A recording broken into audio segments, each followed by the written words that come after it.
Bismillahirrahmanirrahim. Assalamualaikum warahmatullahi wabarakatuh. Alhamdulillahirrabbilalamin. Allahumma sholli ala Muhammad wa ala ali Muhammad. Apa kabar teman-teman semuanya? Bertemu lagi dengan saya di channel Mahkota Hati. Saya doakan ya buat teman-teman semuanya yang menonton video ini dimanapun kalian berada, saya doakan semoga hidupnya barokah, berlimpah, dimuliakan sama Allah ya, hajatnya terkabul. Yang paling penting saya doain Bismillah ya Allah, Allahumma sholli ala Muhammad wa ala ali Muhammad. Yang lagi banyak hutang, insya Allah hutangnya dilunaskan sama Allah Subhanahu Wa Taala. Saya doain teman-teman semua yang terbaik ya. Ketika kita makin banyak mendoakan orang, itu sebenarnya doa itu akan berbalik ke diri kita. Nah, termasuk itu yang selalu saya lakukan dulu, bahkan sampai hari itu ketika saya berjalan, berada di mana gitu ya, misalnya lagi di pasar atau di mana, saya lihat tuh ada mereka yang berjualan, atau saya lihat anak-anak atau siapapun, nah saya doakan dalam hati, ya Allah mudahkan rezekinya, ya Allah lunaskan hutangnya, ya Allah muliakan hidupnya dan lain sebagainya. Alhamdulillah teman-teman semuanya, itu berdampak benar-benar punya pengaruh yang kuat terhadap kehidupan saya, urusan mudah, rezeki lancar. Nah, lakukan itu teman-teman semuanya, itu termasuk salah satu cara supaya pertolongan Allah datang. Makin banyak kita mendoakan orang, insya Allah hidup kita itu makin mudah, makin banyak kebaikan yang Allah berikan. Baik, kita langsung ke materi ya teman-teman semuanya. Seperti judul yang Anda lihat ya, saya buat di video ini itu tentang bahwa melunasin hutang itu nggak perlu atau nggak harus banyak amalan. Nah, salah satu memang ya faktanya ya, begitu kita dihadapkan masalah, banyak orang yang langsung dia mencari amalan. Ketika seseorang itu dihadapkan pada masalah, yang dicari itu adalah amalan, terkhusus masalah hutang. Ketika lagi banyak hutang, banyak masalah, yang dicari itu adalah amalan. Dan memang banyak sekali amalan-amalan yang diajarkan oleh guru-guru kita tuh, bagaimana ketika kita mengamalkan amalan yang diajarkan itu, pertolongan Allah datang, hutang kita lunas, rezeki dimudahkan dan lain sebagainya. Tapi yang menjadi masalah yang saya ingin bahas adalah ini teman-teman semuanya. Ya silakan, ketika kita mengamalkan amalan ya, kita mencari amalan itu boleh, itu juga termasuk salah satu ikhtiar yang menurut saya ya wajib kita lakukan untuk membuka pertolongan Allah. Jadi ikhtiar itu kan ada dua, ikhtiar bumi dan ikhtiar langit. Nah, ikhtiar langit itu salah satunya adalah melakukan amalan-amalan dengan tujuan tuh ya mendapatkan pertolongan dari Allah atas masalah yang kita hadapi. Tapi gini teman-teman semuanya, banyak yang WA ke saya itu berkali-kali yang dia tanya itu adalah amalan. Apalagi sudah waktunya jatuh tempo ya, bingung nggak ada duit tuh, yang WA ke saya banyak gitu. Pak, saya oleng, amalan apa yang harus saya kerjakan? Pak, besok saya harus bayar utang, gimana caranya ya saya menghadapi penagih hutang tuh, amalannya apa supaya dia nggak marah-marah? Atau kemarin tuh ada yang WA saya itu juga, Pak, ada nggak amalan yang supaya penagih hutang tuh nggak nagih-nagih saya, karena saya nggak ada duit, bising mak, saya bener-bener sakit hati dengan kata-katanya itu, dengan mengejek, menghina segala yang di kebun binatang tuh keluar tuh, pernah tuh ya ke saya gitu. Pokoknya pertanyaan itu banyak lah yang ditanyakan saya tuh berkaitan masalah amalan untuk lunas hutang, amalan ABC dan lain sebagainya. Nah, itu nggak apa-apa teman-teman, nggak apa-apa, dan itu termasuk bagian dari ikhtiar yang bisa kita lakukan untuk membuka pertolongan Allah. Tapi yang jadi masalah adalah ketika kita mendapatkan amalan yang kita diberi guru gitu ya, ustadz atau siapapun, atau kita lihat di YouTube ya, mereka yang bertestimoni, kemudian kita coba mengamalkannya. Yang jadi masalah itu sebenarnya satu, keistiqomahan dan keyakinan dalam mengamalkan itu. Jadi sebenarnya menurut saya ya teman-teman semuanya, nggak harus banyak amalan itu, karena memang amalan yang paling Allah cintai itu adalah bukan amalan yang banyak, tapi amalan dia sedikit tapi istiqomah. Boleh kita mengamalkan banyak amalan asal kita istiqomah. Nah, jadi amalan yang paling Allah suka itu adalah dia sedikit tapi istiqomah. Contohnya gini deh, Anda dalam sehari itu menargetkannya mengamalkan tuh istighfar 100 kali, sholawat 100 kali, kemudian Anda merutinkan baca Al-Waqiah, baca Quran, kemudian ada amalan-amalan yang Anda dapatkan dari guru. Sedikit dia, tapi Anda istiqomah dalam mengamalkan itu jauh lebih bagus teman-teman semuanya. Ya boleh-boleh saja jika kita tuh mengamalkan amalan yang banyak, asal kita istiqomah dan keyakinan kita tuh kuat. Yang terpenting itu adalah bagaimana pola pikir kita. Allah itu sesuai dengan prasangka hambanya.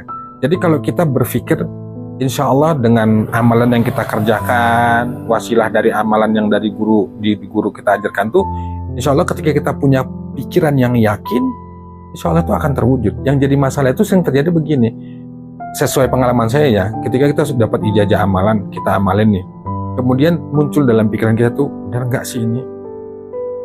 Terkabul nggak sih ini? Dari mana jalannya ya? Sementara nggak kerja, benar nggak sih ini? Bisa nggak sih ini? Mungkin nggak sih? Pertanyaan-pertanyaan itu yang secara nggak langsung itu adalah menghalangi doa-doa yang kita mintakan kepada Allah Subhanahu Wa Taala. Jadi sebenarnya fokusnya itu adalah pikiran. Silakan tetap melakukan amalan, tapi pikiran kita, pola pikir kita, mindset kita ini juga harus kita rubah. Bagaimana kita bisa menarik rezeki itu ya dengan belajar bagaimana pola pikirnya orang kaya, mindset orang kaya itu seperti apa. Kalau Anda melihat di luaran sana mereka yang hidupnya kaya makin kaya, ya nggak usah heran, bisa jadi mereka itu punya bisnis itu oke lah, dari segi pola pikir mereka itu jauh lebih kuat mereka dibanding dengan kita. Wajar. Sekarang fokusnya ke diri kita. Kalau memang Anda ingin benar-benar merubah hidup, merubah rezeki, keluar dari jeratan hutang, selain amalan, Anda juga harus memperbaiki mindset pikiran itu. Makanya ya, ini saya cerita pengalaman dulu ya. Dulu tuh saya dari segi amalan tuh banyak saya amalkan, tapi setelah berjalannya waktu kok saya nggak ada merasakan perubahan. Ternyata bukan amalannya, tapi mindset saya, pikiran saya. Kalau Anda berpikirnya ragu, bener nggak sih ini? Apa iya sih? Dari mana jalannya? Bahkan dulu saya tuh ya berpikir tuh gini, emang bisa tanpa kerja tuh dengan amalan aja keajaiban datang, hutang lunas, dapat rezeki tiba-tiba tak terduga. Saya dulu berpikirnya begitu. Dan banyak juga yang komen di di video-video saya, tapi oke, nanti satu saat saya bahas itu. Saya sempat berpikir begitu, emang bisa, dari mana jalannya? Sempat. Tapi ternyata setelah saya belajar ya dari ikhtiar langit, bahwa ikhtiar itu juga kan bagian dari usaha kita juga gitu ya. Saya belajar itu ternyata keajaiban itu ada dan nyata.